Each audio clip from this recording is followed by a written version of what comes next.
Bismillahirrahmanirrahim.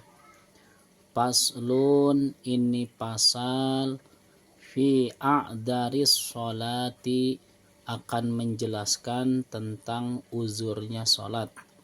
Nah, apa itu uzur?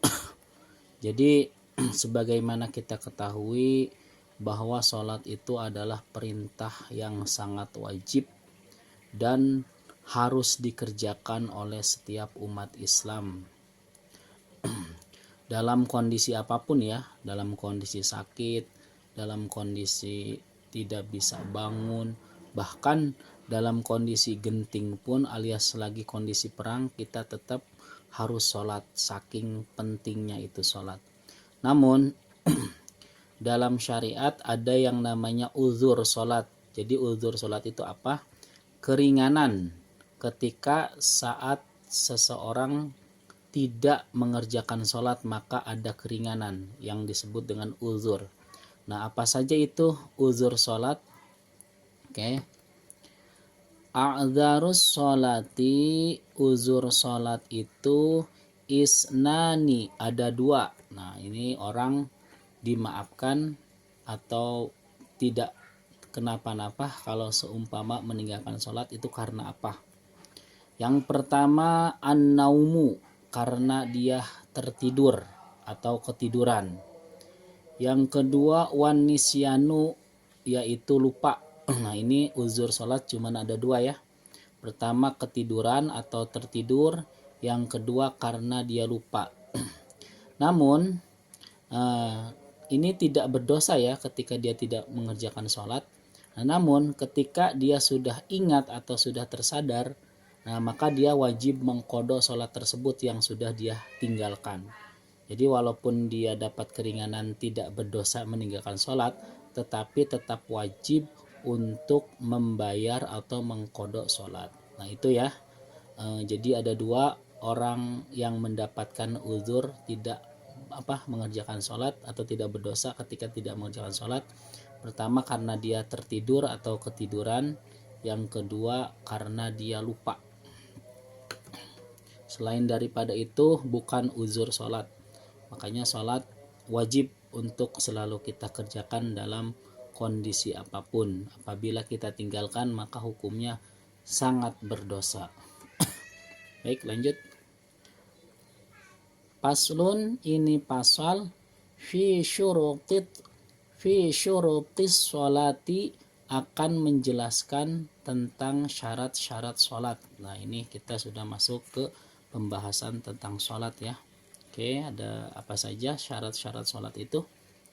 Syurutus sholati, nah kita ulangi. Syurutus sholati, syarat-syarat sholat itu tamaniyatun, ada 8. Nah, syarat sholat ada 8. Pertama, toharatul hadasain. Nah, yang pertama syarat sholat itu harus suci dari 2 hadas. Nah, ini kita harus suci dulu dari 2 hadas, baik hadas kecil maupun hadas besar. Nah, kemarin sudah dijelaskan ya, kalau hadas kecil kita dengan cara berwudu, kalau hadas besar dengan cara mandi. Nah, ini harus suci dulu badan kita dari hadas kecil dan hadas besar. Yang kedua, wat-taharatu, dan suci anin najasati, dari najis. Nah, ini kita juga selain suci dari hadas juga harus suci dari najis. Fil thawabi, pada pakaian. Nah, ini pada pakaian yang kita gunakan dalam sholat tuh harus suci dari najis. Kemudian wal badani, dan pada badan kita. Nah, badan kita harus bersih dari najis. Tidak boleh ada kotoran yang nempel di badan kita, atau ada bercak darah, nanah, atau najis-najis yang masih nempel di badan atau di pakaian kita. Kemudian wal makani, nah ini tempatnya juga harus suci dari najis.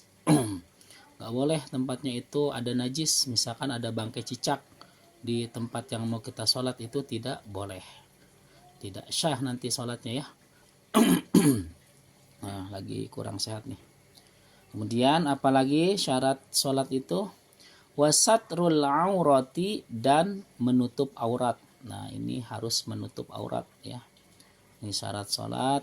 Yang berikutnya menutup aurat. Nah, sebagaimana sebelumnya pernah diuraikan bahwa aurat laki-laki menurut mazhab Imam Syafi'i itu paling minimal baina surati warukbati, antara pusar dan lutut. Nah, tapi itu kan kurang etis ya.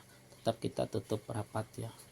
Kemudian aurat perempuan menurut mazhab Syafi'i itu seluruh tubuh kecuali telapak tangan dan muka. Nah, ini.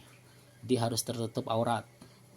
Menggunakan pakaian yang sopan lah kalau dalam budaya kita ya. Kemudian yang berikutnya wastiqbalul qiblati, menghadap kiblat. Syarat berikutnya harus menghadap kiblat. Kalau di Indonesia berarti ke sebelah barat ya. Karena posisi Ka'bah ada di sebelah barat dari Indonesia. Kemudian berikutnya wadukhulul waqti, dan sudah masuk waktu sholat. Nah, ini nggak boleh belum waktunya masuk sholat kita sholat. Nah, ini tidak sah. Nah, ini harus masuk waktu sholat dulu. Sekarang mah sudah jelas waktu masuk sholat, sudah ada azan. Atau kalau di aplikasi ada alarm ya, tanda masuk waktu sholat. Kemudian wal ilmu bi fardiyatiha, dan memahami atau memiliki pemahaman tentang bi fardiyatiha, fardunya sholat atau rukun-rukunnya sholat. Nah, ini kita makanya wajib belajar ilmu fikih ya, belajar ilmu tentang sholat.